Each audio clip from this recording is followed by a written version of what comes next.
நில்லுங்க நில்லுங்க.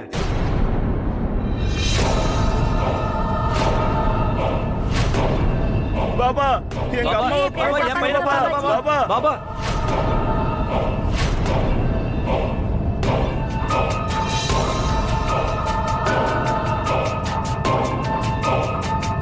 Pass pass ஒருவேளை இவங்க நம்மளை கண்டுபிடிச்சிட்டாங்களா என்ன? அவங்க இன்னும் நம்மள பார்க்கவே இல்ல, அதுக்குள்ள எப்படி நம்மள கண்டுபிடிக்க முடியும்? பாஸ் ஒருவேளை இவங்களுக்கு ராஜ்வீர் உண்மையை சொல்லிருக்கலாம்ல. கேலண்டர், என்னாலே உன்னை கண்டுபிடிக்க முடியல, இவங்க எப்படி உன்னை கண்டுபிடிப்பாங்க? என்னோட வழிமுறையை புரிஞ்சுக்கிறதுல நீங்க தப்பு பண்ணிட்டீங்க. மன்னிச்சிருங்க பாபா. நான் உங்களை கூப்பிடல, உங்க பக்கத்துல இருக்கிற ஒரு அப்பாவும் அம்மாவும் ஊனமுற்றம் உள்ள ஒரு பையனை கூட்டு வந்திருக்காங்களா, அவங்கள கூப்பிட்டேன். நீங்க அங்கேயே இருங்க, அவங்கள வரவிடுங்க. உங்களுக்கு ரொம்ப ரொம்ப நன்றி பாபா, ரொம்ப ரொம்ப நன்றி. அக்கா, இப்ப பாருங்க அந்த பையன் எப்படி எந்திரிச்சு ஓட போறான்னு. அவன் ஓடுற ஓட்டத்துக்கு ரேஸ்ல நம்பர் 1 வர போறான். இதுல புரிஞ்சுக்க வேண்டிய விஷயம் என்னன்னா, இதெல்லாம் சாத்தியமாக போறது அந்த நாகமணியால.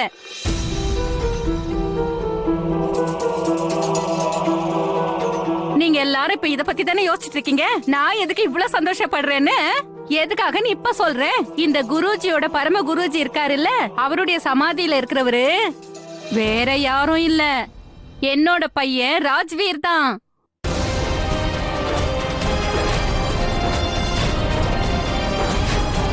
இந்த நாகமணி இப்பதான் அவன் சரியா பயன்படுத்த போறான். இப்ப பாருங்க, இந்த நாகமணியோட உதவியால என்னோட பையன் இந்த உலகத்தையே ஆள போறான். உலகம் பூரா அவனுடைய காலடியிலேயே கிடக்கும். ஐயோ பாவம் அந்த நாகம், அவளுக்கு எவ்வளவு கஷ்டமா இருந்திருக்கும். அவன் ஏன் அந்த நாகமணிய இந்த டைப்ல உபயோகப்படுத்தல, என் பையன் உபயோகப்படுத்துற மாதிரி இல்ல? மாயா, இந்த மாயா எங்க போயிட்டா? மாயா, ஏ மாயா, சீக்கிரம் வா, உனக்காக சர்ப்ரைஸ் காத்திருக்கு. சர்ப்ரைஸ் இல்ல, ஷாக்மா, ஷாக்கு. மாயா, மாயா, எங்க இருக்க?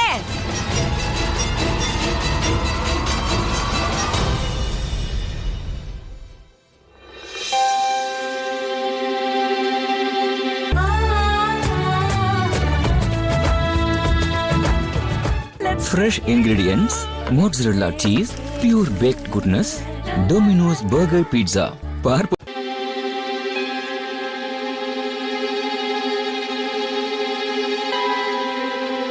அக்கா,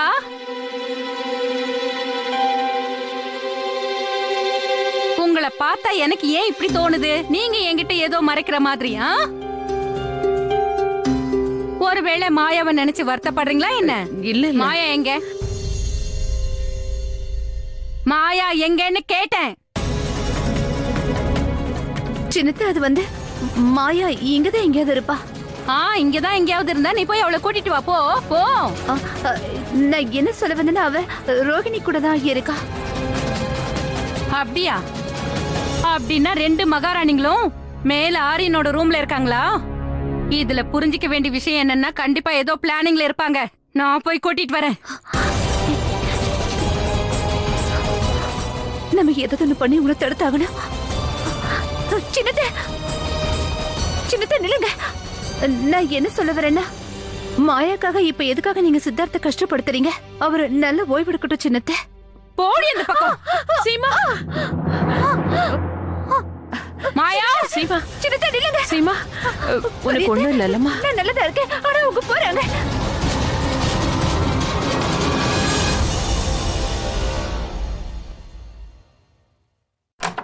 ஆரியன்,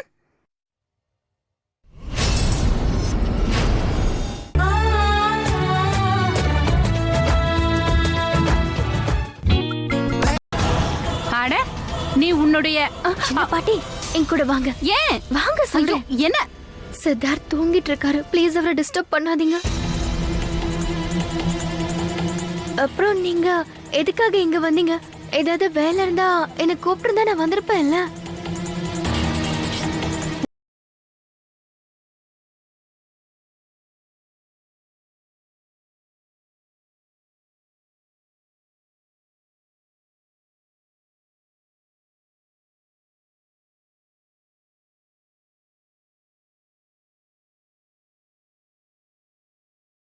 யோசிக்கிறீங்க? சித்தார்த்தோட உயிரை மாயாவோட புருஷன் தான் காப்பாத்தினாரு. அதனால தன்னோட புருஷனை மனசுல வச்சுக்கிட்டு அவளும் சித்தார்த்த பாத்துக்கணும்னு நினைக்கிறான்.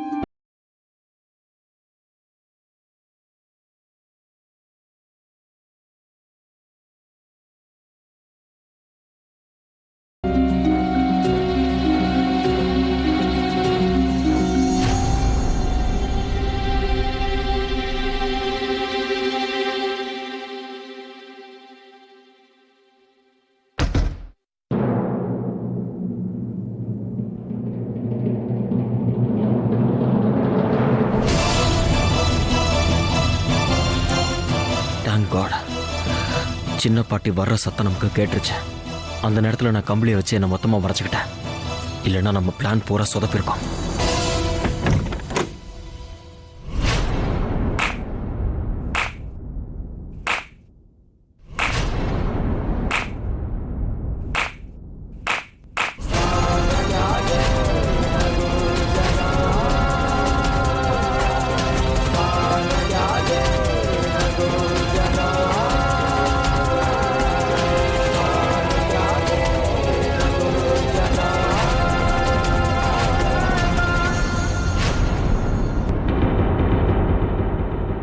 என்னையே எழுத்து பேசுறியா?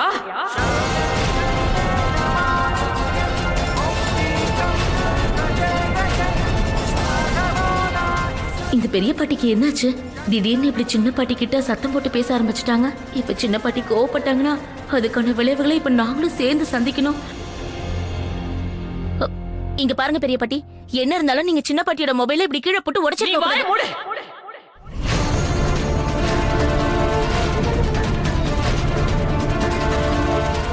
எப்போ நீ அவளுக்கு சாதகமா பேச ஆரம்பிச்சோ அப்பத்துல இருந்தே நீ இந்த குடும்பத்தை விட்டு கொஞ்சம் கொஞ்சமா விலகி போக ஆரம்பிச்சிட்டேன்னு எங்களுக்கு தெரிஞ்சிடுச்சு.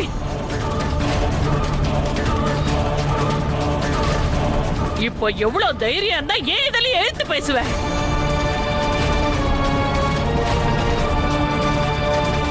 உனக்கு கொஞ்சமாவது வெக்கம் இருந்ததுன்னா பேசாம வாயை மூடிக்கிட்டே அங்க போய் நில்லு. போ போன்னு சொல்றல.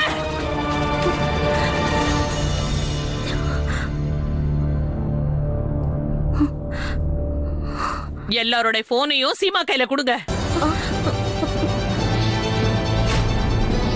என்னாச்சு? நான் சொல்றது உங்களுக்கு புரியலையா? உங்க போன் எல்லாத்தையும் சீமா கையில கொடுங்க.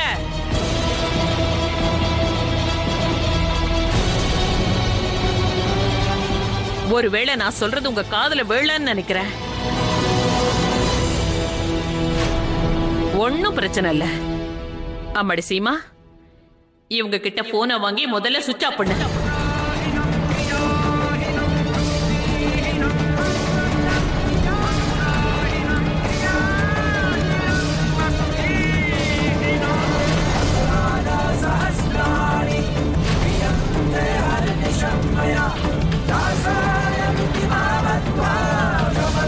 அம்மாடி ரோகிணி, நீ போய் லேண்ட்லைன் ஒயரை கட் பண்ணிடு. சரி.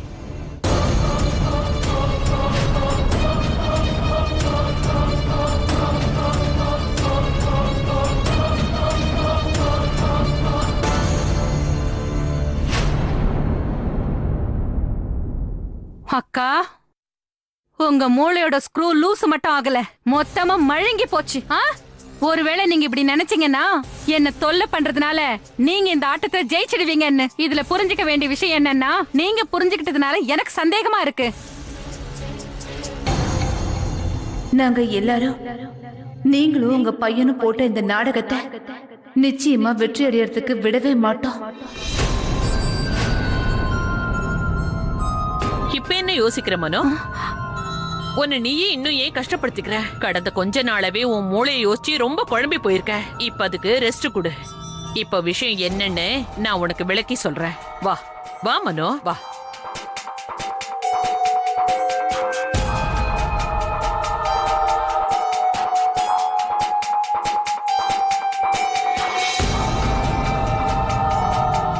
உட்காரு. கீழே.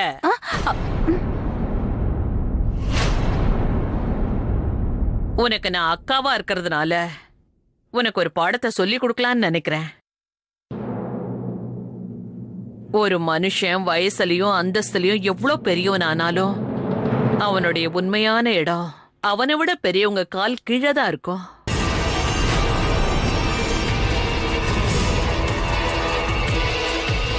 உனக்கு ஒண்ணு தெரியுமா சீமா, நான் என்னுடைய சின்ன வயசுல இருந்தே எல்லார்கிட்டயும் நேருக்கு நேராவே பதில் பேசிடுவேன்.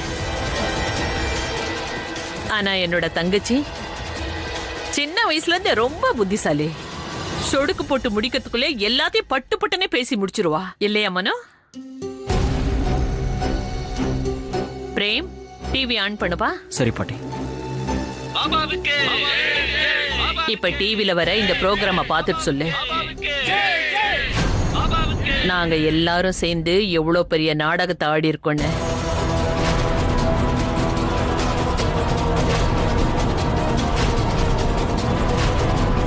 நான் சொல்றது புரியுதா மனோ? உன்னால முடிஞ்ச இந்த விடுகதைக்கு நீ பதில் சொல்லு.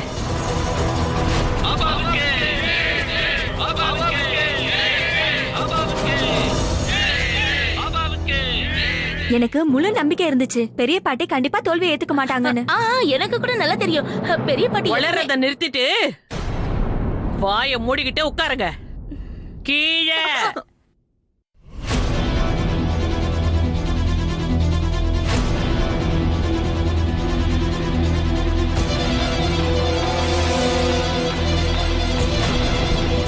நாங்க இந்த பையனுடைய எல்லா ரிப்போர்ட்ஸையும் செக் பண்ணிட்டோம். பேரலிட்டிக் அட்டாக்கால இனிமே இவன் நடக்கிறது கண்டிப்பா சாத்தியமே இல்லை. இவன் உடம்போட கீழ்ப்பகுதி முழுமையா செயலிழந்து போயிடுச்சு. எங்களுக்கு தெரிஞ்சு இந்த பையன் இனிமே வாழ்க்கையில என்னைக்குமே நடக்க முடியாது. எனக்கு புரியவே மாட்டேங்குது. அக்காவோட விடுகதை தான் என்ன? அக்கா எனக்கு என்ன சொல்லணும்னு நினைக்கிறாங்க? அவங்க முகத்தை பார்த்தா எனக்கு என்ன தோணுதுன்னா அவங்க இதுல ஜெயிச்சிட்டாங்கன்னு. டாக்டர்ஸ் என்ன சொல்றாங்கன்னா பேரலிஸ் அட்டாக்கால இந்த பையன் நடக்கிறதுக்கு வாய்ப்பே இல்லைன்னு. எல்லா டாக்டர்ஸும் கைவிட்டுட்டாங்க. மருந்து வைத்தியம்னு எதுவுமே வேலை செய்யல. அப்புறம் உங்க அதிசயத்தால இந்த பையன் குணமாயிட்டானா தென் ஐம் ஷுவர் உலகமே உங்களுடைய இந்த அதிசயத்தை பெருமையா பேசுவாங்க. இந்த சேவையை நான் பண்றது என் புகழ பேசுறதுக்காக இல்ல, ஒரு நல்ல சேவை எண்ணத்துல தான் செஞ்சுக்கிட்டு இருக்கேன். இப்ப நான் முதல்ல இந்த பையனை நம்ம பரமகுரு தியானம் செஞ்சுக்கிட்டு இருக்கிற அறைக்கு அழைச்சிட்டு போக போறேன்.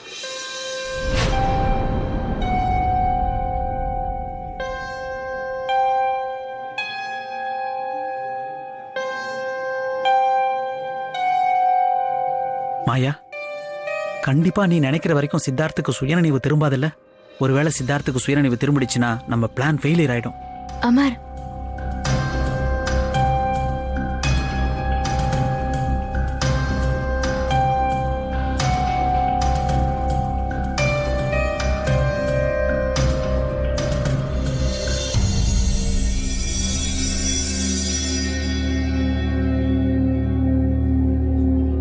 மன்னிக்கணும் பாபா, ஆனா இவருடைய கண்ணையே நீங்க கட்டி கூட்டிட்டு போறீங்க. இங்க பாருங்க, பரமகுரு மேல எந்த சொரூபங்கள் ஓடிக்கிட்டு இருக்கோ அதை எதிர்கொள்றது சாதாரண மனுஷனால முடியாத காரியமாச்சே.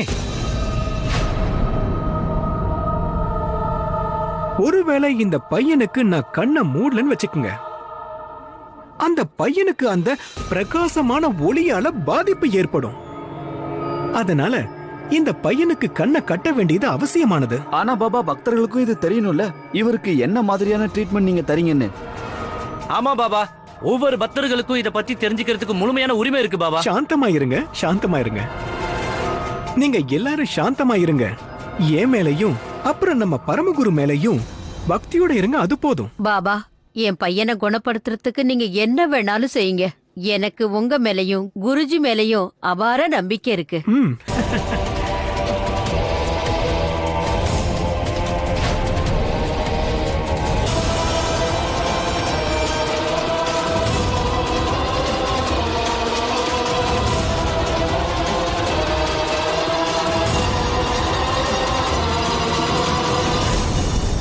பாபா முழு நம்பிக்கையோட இந்த பையனை பரமகுரு கிட்ட கூட்டிட்டு போயிருக்காரு. அந்த ஊனமுற்ற பையன் அவனோட காலால நடந்து வர முடியுமா, இல்ல இந்த பையன் பழையபடி வீல் சேர்ல தான் உட்காருவானா, அது என்னன்னு நம்ம கொஞ்ச நேரத்துல பார்க்கலாம்.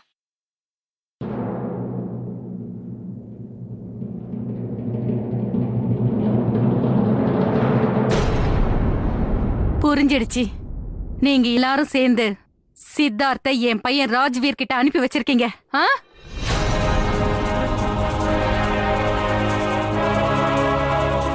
ஆமா மனோ, உன்னை பாராட்டி ஆகணும். சின்ன வயசுல நான் உனக்கு எவ்வளவு கத்து கொடுத்தனோ அது கொஞ்சம் கூட வீணாகல.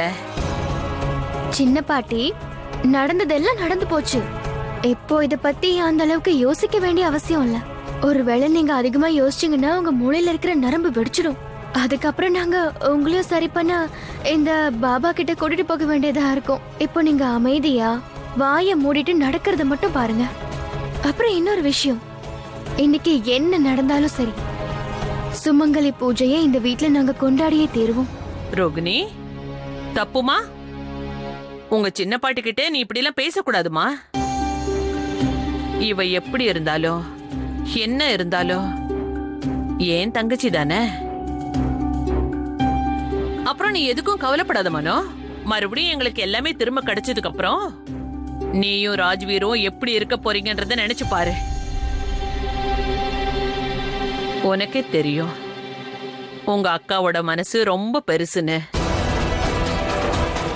அப்புறம் என்னோட பசங்க மருமகங்க ரொம்ப நல்லவங்க. அவங்க உங்க 2 பேர் மேலயும் பரிதாபப்பட்டு இந்த வீட்ல கண்டிப்பா அடைக்கலம் கொடுப்பாங்க. இன்னொரு விஷயம் தெரியுமா, மாயாக்கு அவன் நாகமணி திருப்பம் கிடைச்சதுக்கு அப்புறம் எல்லார விட நான் தான் உன் மேல முதல்ல பயன்படுத்துவேன். அந்த நாகமணியை பயன்படுத்தி உன் மனசுல இருக்கிற எல்லா கெட்ட எண்ணங்களையும் அப்புறம் மனசுல இருக்கிற பழிவாங்குற எண்ணங்களையும் வேரோட அழிச்சிருவேன். அதுக்கப்புறமா உன்னோட பையன் ராஜ்வீர், அவன் ஆரிய ரூபத்தில் இருக்கிற எங்க சித்தார்த்த எங்க கண்ணு முன்னாடியே உயிரோட வச்சிருந்து எங்களுக்கு ரொம்ப பெரிய நல்ல காரியம் பண்ணிருக்கான். அவன் ரொம்ப பெரிய உதவி பண்ணிருக்கான். உங்க 2 பேரோட நன்றி கடனை எங்க குடும்பம் கண்டிப்பா தீர்த்து வச்சிரும். அதுவும் வட்டியும் முதலமா.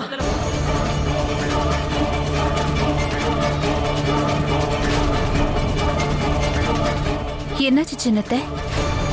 எதுக்காக இவ்வளவு அதிர்ச்சியோட பாத்துட்டு இருக்கீங்க?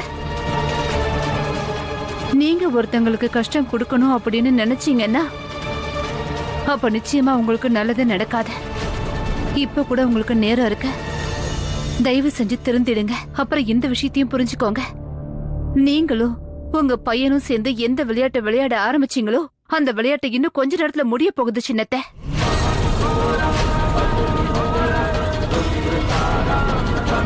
Thank you.